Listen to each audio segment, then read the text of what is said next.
More and more videos like this are coming out. I commented on this earlier in the week from the Daily Mail. Outrage in Oakland as wild video shows woman being violently dragged on the ground during armed robbery. The shocking incident of violence unfolded on August 16th at 6:15 p.m. and left the unnamed woman with severe injuries, cops investigating the East Bay city said. Yeah, shocking video has emerged of a woman being pistol whipped and dragged across the gravel by two thugs. It's not the first. There's another video of an old woman in a parking lot and a guy tries grabbing her purse and he just drags her across the lot and then rips the purse away as people just watch and they do nothing. And the guy's like, hey, you better stop. And this is why I talk about social breakdown. Now, my response to this was, I'd say vote Republican, but I don't think a strongly worded letter is going to convince these people to stop robbing other people. That's what the Republicans are going to do. Maybe vote Libertarian and you can carry a weapon and protect yourself. But this is what you get when you live in these cities. Weekend robbery spree. A map shows the several reported incidents of robbery over the weekend, which has caused business owners to liken the notoriously urban area to a battleground and cops to instruct residents to secure their homes. Now, I think it's funny. I think it's funny because I just spent time up in Portland, Maine. And people like to talk about Maine and Democrat policies. And there's a viral meme that racists like to cite where the Democrats are like, Maine is Democrat and they don't have these very serious problems. And then racists are like, aha, but Maine is mostly white.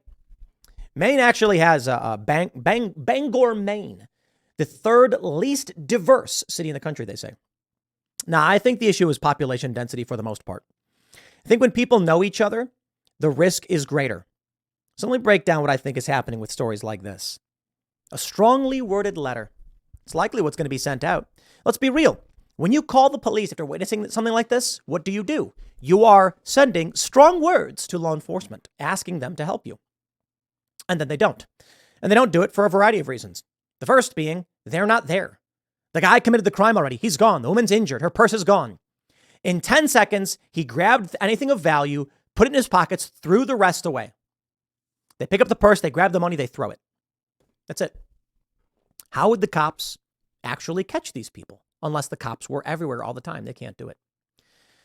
The other issue, even if they do arrest these guys, what's going to happen to them? Nothing. So here's what happens. In these massively dense, disgusting cesspools, typically run by Democrats, no one cares about each other. The cop don't care about you. The burglar don't care about you. Small towns, things are different. Portland, Maine, things are different. Why? There's less people. People are more likely to know each other. I'll tell you, the crazy thing is out here in West Virginia, everybody knows each other. Not literally, but it's just more likely. Think about what that means in terms of law enforcement. You're a cop. You know who runs the local diner. There's two of them. One is a few miles outside of the city. One's in the city. And you know both families that run it. Now imagine one day you see a car speeding and you pull them over. And you walk up and there it is. The kid, the son of the man who owns the local diner. And you're like, Jimmy, I'm going to come in tomorrow for breakfast. You're speeding and I got to tell your dad about it. And the kid's going to be like, oh man, dude, I'm so sorry. Please don't tell my dad. He's going to be like, I'm telling you what, stop speeding. You go a little bit over, I get it. But you're going 15, 20 over. You do it again, I'm calling your dad. And the kid's going to be like, deal, done. That's small town living. Not always, but more likely. Or the cop pulls over and says, I'm going to write you a warning. I don't got to tell your dad because it's just a warning, but it's going to be on the books. If you get a ticket, he's going to find out you got written up again already. And he's going to know you were speeding more than once. And that kid's going to be like, I'm sorry, Officer Smith. How does it work in a city? Oh, in a city. You get pulled over and the cop says, don't know you, don't care, tell it to a judge. You get pulled over because the cop gets the wrong guy. It happened to me. I tell the story a million times. I'm exiting at Belmont on Lakeshore Drive. I am not speeding. Cop pulls me over, gives me a ticket. I'm assuming his radar gun hit a different car that was speeding past me, but I was braking. I was exiting. And he says, tell it to a judge. I don't care. Callous, cold, pathetic. I hate it. Let's talk about the inverse. You are the son of the manager of a local hardware store. And that cop comes in periodically because he's got days off. And he sees you working there and you say, howdy. Small town. Not very large. Well, one day, this young kid's walking down the street and he sees a robbery taking place. Or he's the victim of a robbery. Cop sees guy he knows, kid, being robbed. He speeds up, lights on, intervenes. Small town, easier for the cops to respond, less likely for there to be crime. He says, we don't know who this guy is committing the crime. We know he attacked one of the neighbors, locals, kids. He knows you. He immediately says, you back off, hands behind your back. Let's try it in a big city. In a big city, someone calls in a robbery taking place and the cop goes, ugh, you want to get this one? Not really, but I guess so. Let's give it a few minutes. They then show up. The woman is in tears and they're like, lady, we don't know you. Now, I know that's not every scenario. Cops do rush to the scene. In that Atlanta story, the cop slams into the truck, jumps out with his gun drawn to try and stop these guys. I'm not saying it's all the time. I'm saying you're more likely to encounter a situation in which a cop says, I don't know you, man. I'm not going to risk my life for you. I just want to go home and watch the game. It's a job. Population density, I believe, is a great contributor to all of these problems. People don't know each other. People don't care about each other. And there is no risk to telling you to shove off. So let's take a look at New Jersey and I'll elaborate. Attila's Gym. During the COVID lockdowns, they stayed open. Local cops said, we're not getting involved. So what did the city do? They called in cops from a different jurisdiction. These cops showed up and said, don't care because we don't live here. Y'all are under arrest. I think they detained people and took ideas. I don't know if anyone got actually arrested. They might have, but that's the point. In New York, they were shutting down bars. One bar said, okay, we are no longer a public store. We are now a private establishment giving away drinks for free so we can stay open. Local police refused to intervene. They said, no way. So they brought in state troopers, and these pieces of trash lined up in front of a bar to block people from going in to hang out with their friends because they're evil scumbags. That's how this system operates. So as law and order breaks down and people start to recognize none of it matters, what do you get?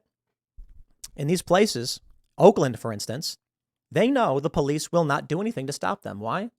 Because these cops are scared. Either they get into a fight and lose their lives, they try to defend themselves and now they're going to prison, or even if they succeed in arresting the criminal, the DA lets them out the next day. Say, free to go. Just go back and do your thing. And this is what I think we're heading towards. Eventually, you get people, law-abiding citizens, who don't feel that there's law anymore. And they'll be forced to take the law into their own hands. Or they'll choose to. And then when they see a cop, they'll say, you have no authority here. What are you doing here? Let's put it this way. If you put on the uniform for, let's say, Fancyville, Oklahoma. I don't know that I just made that name up. Maybe there's a Fancyville, but whatever. And you walk into, say, let's do Martinsburg, West Virginia. You think you're going to be able to pull someone over or issue a ticket or a fine? They're going to be like, what is this? Fancyville? You have no jurisdiction here. Some people may see the badge and uniform and just comply. That's how scary it is, right? But what happens when you live in a town and a sheriff pulls up and you're like, I don't know you. You have no authority here. The sheriff's going to be like, yes, I do. It's my county. And you're going to be like, dude, we have crimes happening all the time and none of y'all ever show up. You don't get to show up now. We don't recognize you. You don't come help us. It's at that point that you get factionalization and conflict. And then what happens when the police departments just break down? Look, you have more and more cops getting criminally charged for doing their jobs. And it's kind of crazy to me. You got that one cop who told that guy to crawl on your hands. Now put your hands up. Now crawl on your hands. Now put your hands up. And then the guy tries to pull his pants up and the guy shoots him and kills him. That cop gets another job, no problem. Then you get like the Chauvin incident and they're just like, that cop that was just standing there confused, you're going to prison too. Crazy. Social order seems inevitable. Cops will, it's an inversion. The George Floyd thing, that's the guy, Tao, his name was. He didn't hold George Floyd down. He wasn't involved in restraining George Floyd. He was just holding the crowd back. Why was he criminally charged for anything? That's crazy, right? What do they get him on? Like aiding and abetting? This is where the breakdown happens. If cops can't enforce the law, they go to jail. Someone's got to protect their community. Vigilante groups will arise. Neighborhood watches will arise. Then when the law enforcement tries to come after them, they'll say, we don't respect your authority. We reject it. This is what you get. You vote for this. This is what happens in Oakland. I'll leave it there. Next segment's coming up at 4 p.m. today. Thanks for hanging out, and we'll see you all next time.